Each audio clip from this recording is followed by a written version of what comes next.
Thank you for turning to page 121.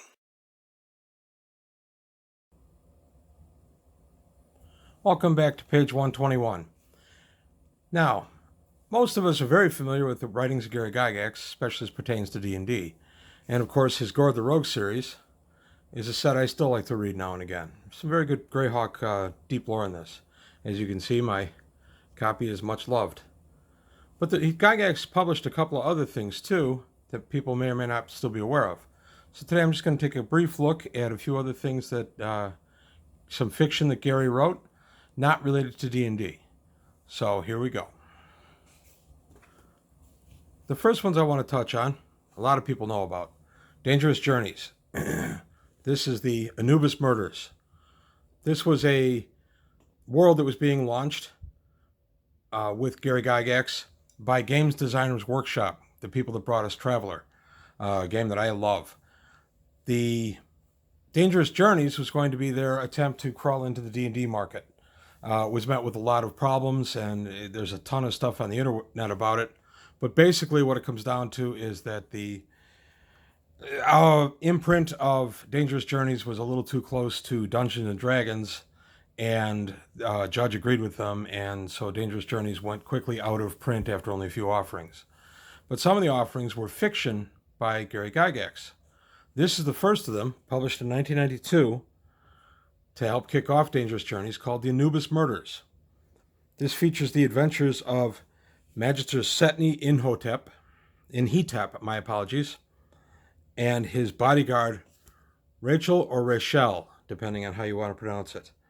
Basically, think Holmes and Watson.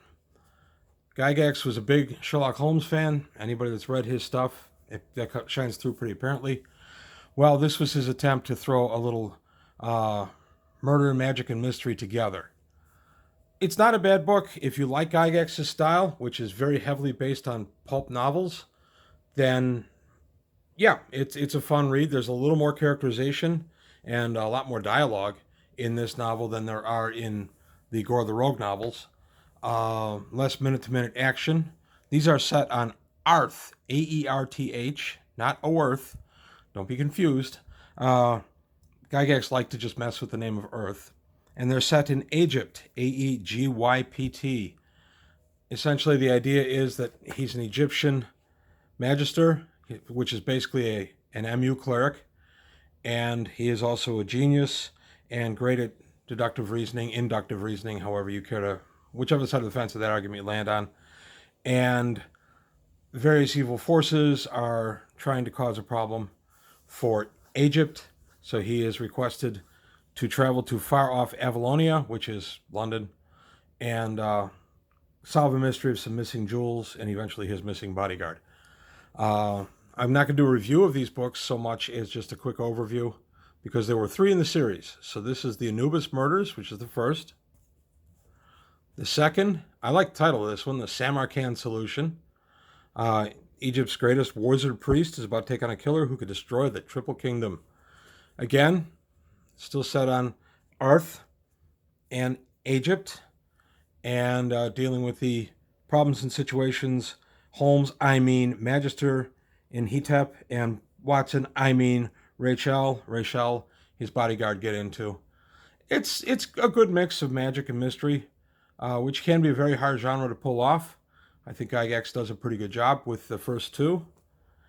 And now we come to the third, another title I like, Death in Delhi. Although it does sound like a place you'd go to get murdered in New York. No shot to anybody in New York, just a little joke about delicatessens. So, Death in Delhi. Again, this to the perils to the east. So, this one was, it was showing that these were churned out in a pretty quick order. So this one is not amongst my favorite of the 3. In fact, they kind of go 1, 2, and 3. But they're still very good. They still, all 3, sit proudly on the shelf next to my Gore the Rogue set. The next one may come as a little bit of a surprise. The Fleet. This was an anthology collection that was published in the late 80s, early 90s. This particular book was published in 88. And as you can see, it has many famous names up there. Anne McAfee, Paul Anderson, Gary Gygax, Margaret Weiss, and others.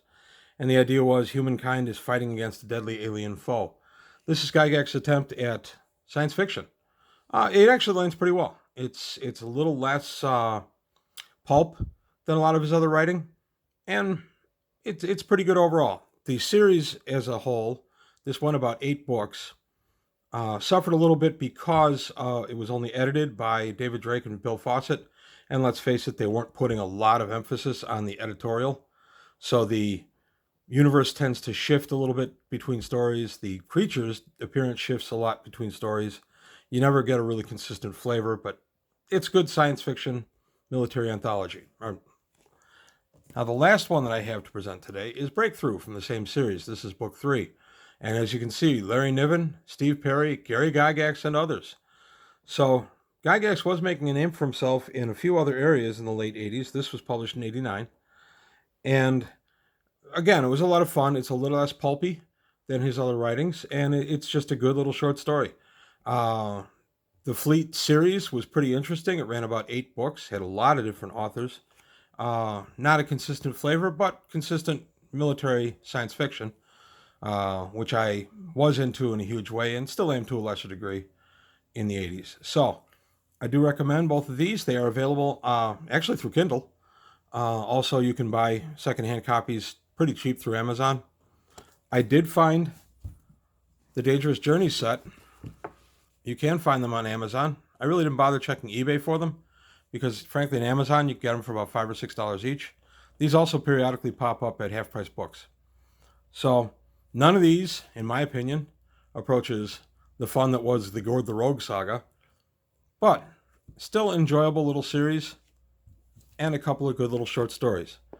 This is by no means meant to be an exhaustive overview of Gary Gygax's non-D&D writings. I just wanted to take a moment to point out some things that might have kind of fallen through the cracks in the last 30 years or so. So that's it for today from page 121. Thank you for watching, and I'll see you next time. Well, that closes the book on another episode of page 121. Please leave your comments below, and if you enjoyed what you saw, go ahead and hit the like button and subscribe to the channel.